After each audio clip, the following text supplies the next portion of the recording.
All right. Well, happy Wednesday, and thank you for tuning in again. Thank you for just checking us out this Wednesday. This is our Wednesday Bible study, and so I'm happy to have you. Kind of excited about today. I have a special guest. You know what? We tried to put this together about a month ago, but unfortunately, the weather where he was located was terrible. Matter of fact, it was a disaster. And so the special guest that we have for you today hails from Houston. And I think you're truly going to enjoy this conversation. He is a pastor in Houston, serving his community. And I think that we are going to get into several topics that will benefit you as a believer in the Lord Jesus Christ. And so I want to bring him on here shortly.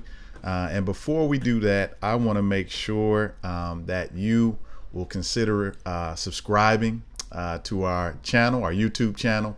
As I say every week, when you subscribe to our YouTube channel, it makes it easier for you. If this information is beneficial to you, it makes it easier for you to share it with someone else.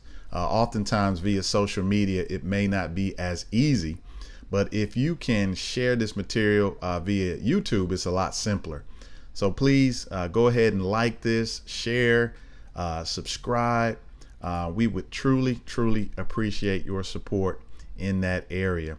And so just another quick announcement. This Sunday is Easter Sunday. And so Easter Sunday is one of those Sundays where you have a lot of people who may not be believers in Jesus Christ, but they're willing to come and to investigate church, right? They may do it for several reasons. Maybe it's their family used to go to Easter. It may be some tradition or something of that nature. But it is an easy way by which to invite someone out to church. And we don't just want to invite them to church. What we want to do is invite them to Jesus Christ. And so just providing maybe a link to a YouTube or a Facebook live sermon on this Sunday is something that you might want to consider. And if you consider us, I would be much appreciated. But it is an easy way for you to reach out to a neighbor or someone who does not belong to the family of Jesus Christ, to invite them into the family of Christ by way of a YouTube or a Facebook Live or what have you. So just consider that this Sunday. Without further ado, I want to bring in my brother, and I'm going to go ahead and figure this out as it is. I haven't used the interview mode in a while. And let's see here. Give me 1 second. And let me see here. Give me 2 seconds here as I'm trying to figure everything out. All right, there we go. Got it. So just want to welcome my brother PT. PT, let me take you off mute, man. I think you're on mute. Let me figure out. Yeah, you're on mute, PT. Take yourself off. Can you hear me? I can hear you now. Okay. Yes, sir. How are you, man? Man, I'm doing all right. How are you been? Doing well. And this don't know what happened there. Hold on 1 second, PT. My system had an update. And for those who are watching, it has undergone an update, and for some reason it is taking on a mind of its own. So please forgive me. One of the things that we're blessed to do is be on a cable channel in Grand Rapids, Michigan. And I want to apologize to them if they happen to see this. Please forgive the errors, because it's not me doing it. It is doing it all by itself. So, PT, let me properly introduce you, man. I do apologize for the technical difficulties. So, All good, man. All good. yes, sir. So, go ahead and introduce yourself to the people, man. Tell them about yourself. Man, my name is PT Ngwolo. I pastor the church called Resurrection Houston. I'm also an advocate slash attorney here in the city of Houston, and we plant churches and part of the churches. So, I like to think that I came here 15 years ago from Austin after leaving law school. Mhm. I like to think that I came here, God brought me here, because not only am I here, my lovely wife here as well, Erica, and uh, we about a new family, man. Yes, sir. So Oh, you still there, PT? I'm sorry, brother. I'm still here, man. Okay, yeah, it is. It is acting wild. So forgive me. But no, congratulations to you, man. I Appreciate it, man. it's always Thanks great so much. to have a child, man. That's a blessing. I got 5 of them, so as we talked about a couple of days ago, it's a blessing, man. Man, you can save me a few, man. They're hard to part with, brother. You need all 5, man. You just need a Hey, couple, brother. you know what? My wife used to ask me that. Why did you want all of these kids? I say, hey, it's a blessing. It's a blessing. So, PT. Yes, sir. And it may not be you. Matter of fact, I know it's not you. The system is producing an echo, and I know that it is because of this update. So I'm just gonna be checking in. My wife is checking us out, and so I may just check in with her to make sure that everything is good. So if you continue to hear that echo, Tam, just let me know. So PT, I wanted to get into it, man. It's a lot for us to discuss today. I know you're a church planner, again, an attorney there in Houston. I want to ask you really quickly, man, as someone who lives in a huge metropolis, and as a church planner, right? What are some things that you are in need of as a church planner? Man, probably two things for me. Mm-hmm. One, prayer, Mm-hmm. of course, because in church planning, one of the things that we experience is spiritual warfare, because we're on the frontier, Yep. trying to reach new territory, trying to reach new people. That's right. And so that's number one. Mm-hmm. So we're desperately needing prayer. Mm-hmm. And I think the second thing that we need is resources. Mm-hmm. So resources could be people, they could be money, they could be books. Yep. But those two things, man, we're always needing, man. We're always needing prayer, Mm-hmm.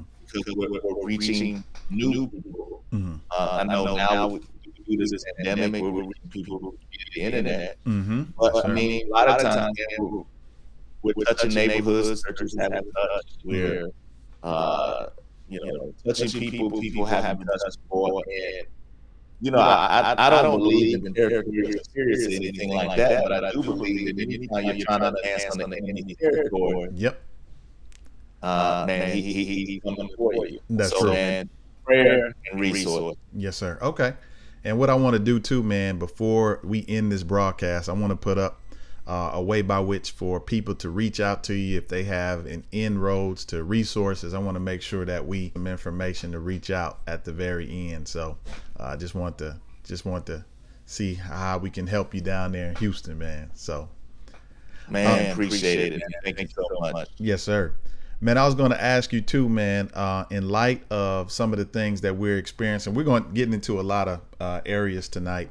But in light of what you said, advancing on the enemy's territory, what's some of your thoughts in regards to this whole issue of this Satan shoes? There's the rapper Lil Nas X, and he had an advertisement of him communicating some shoes that he called entitled Satan shoes.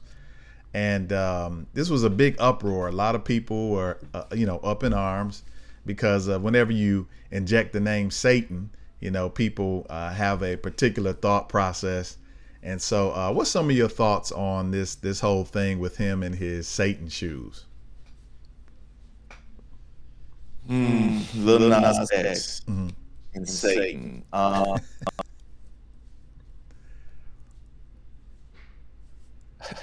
experiencing a flicker back here. Okay. Yeah, I did, man. Yeah, I think is that I think that often, man, as Christians,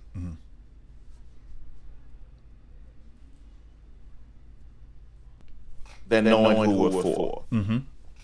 And so, if I take Lil Nas X at face value, he probably doesn't know our Lord and Savior Jesus. True.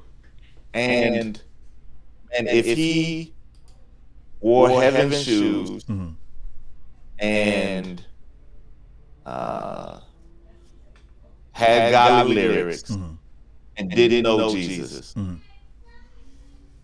he'd be on his way to hell.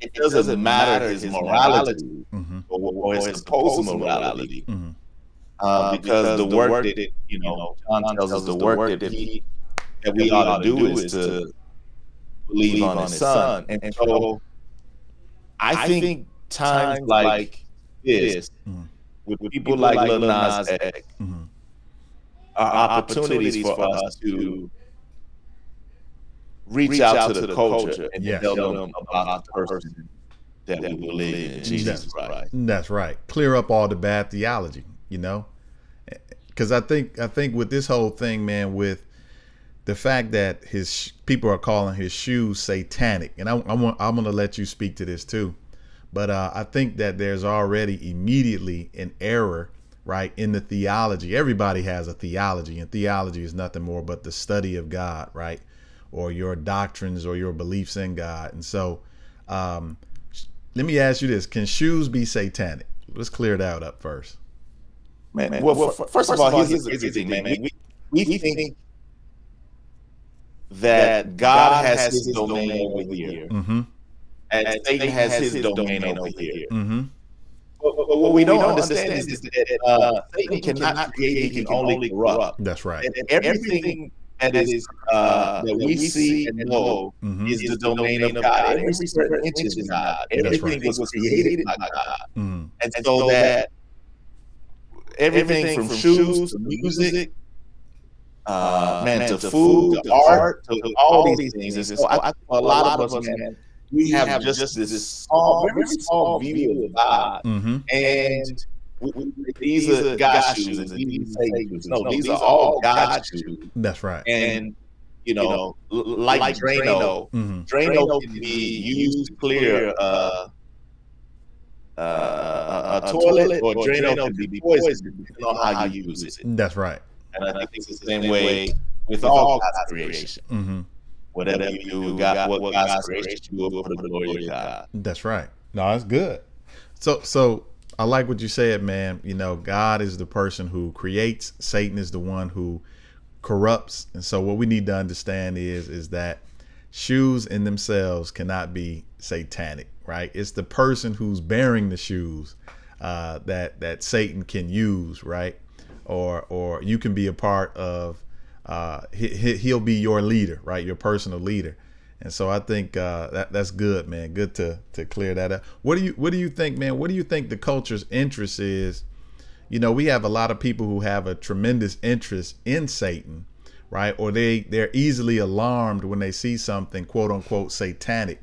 Why do you think the culture has a tremendous interest in Satan or spiritual things, but they kind of reject someone like Jesus Christ? Often I think these things are distractions, right? It's like Twitter. I don't know if you're on Twitter or social media. There's always the next most interesting thing to keep you from actually dealing with the actual issues that we have and face. I mean, case in point, right? The Kardashians are doing something. Twitter goes crazy, and it's like, man, we really need to deal with the demon or white supremacy in this country. But yes, man, we're so full of like entertainment, we never get to the actual real issue. And I think it's the same thing in our church houses.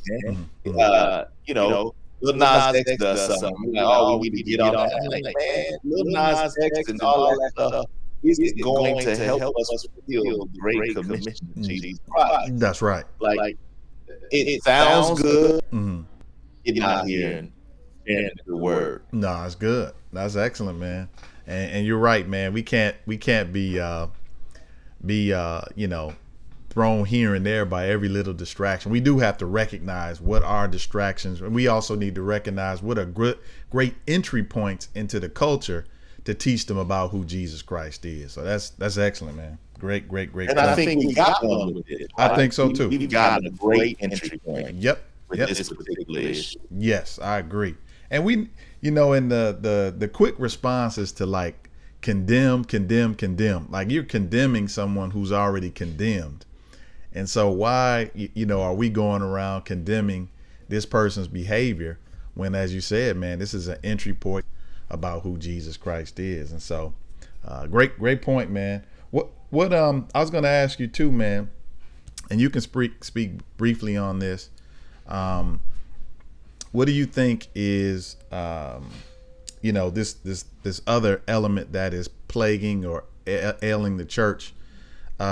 This whole issue of CRT, and we'll kind of communicate what CRT is. CRT is the critical race theory, and now I believe that it is now spilled over from being outside of the church into the general culture. Even they're now looking on and seeing what the church, how they'll respond to the issue that they're wrestling with.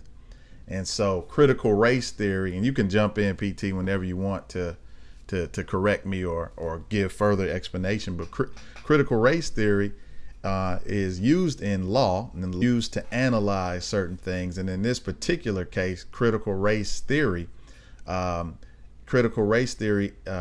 utilizes, or it's a tool utilized to analyze how race, right, affects people in various scenarios, right? Whether it be in the workforce or whether it be college, whether it be on our one-on-one relations. There's a various amount of areas that the critical race theory actually affects. You want to clarify anything that I said or add to? No, I think you're onto it. I think I tweeted this the other day. Mm-hmm. I think, again, another distraction for the white evangelical church to move away from biblical Christianity.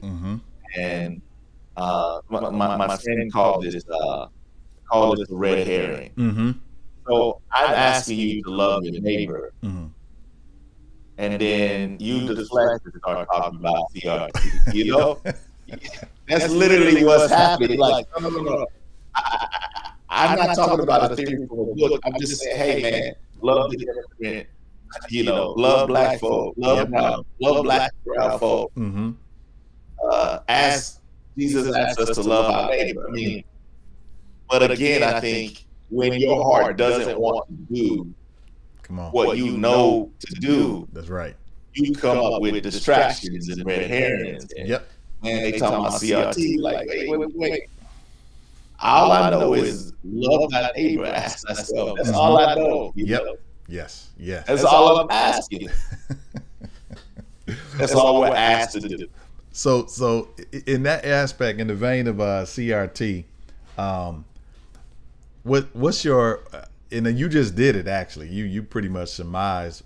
What do you think is, and I know you can't get into the mind of someone else, but why do you think there's a general consensus of just offense when it comes to CRT? We use, if you think about it, us as pastors, you being an attorney, you use all sorts of mechanisms, right, or tools in order to do your job. We do that in pastoring. We use hermeneutics. Hermeneutics is not exclusive to Christianity.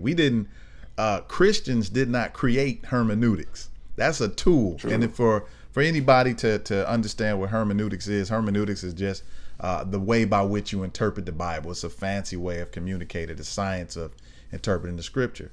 But okay. So listen, I think sin is can be described as things that individuals do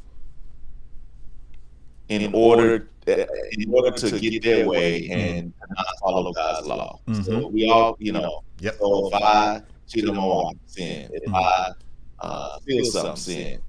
We're very familiar with individual, when the individual sin. Mm-hmm. But we don't understand that, or don't really, I don't know if we appreciate that we have three enemies. We have the devil Mm-hmm. and the world.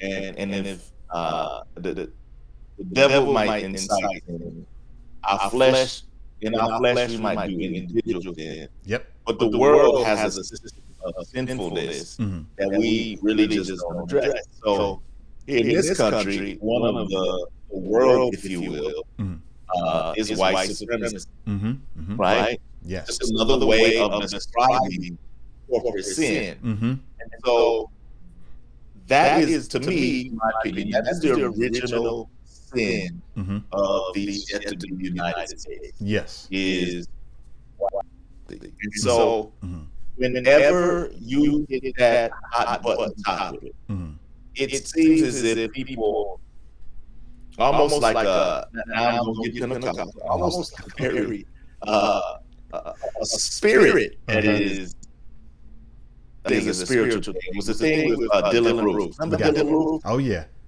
His manifesto. That's the church. Right. When he read that manifesto, he was talking about, man, I'm in the long line of people who are tried to incite or rape for. And I was like, man, what is he talking about? Like I was looking at it as an isolated incident, but he was looking at power, principality.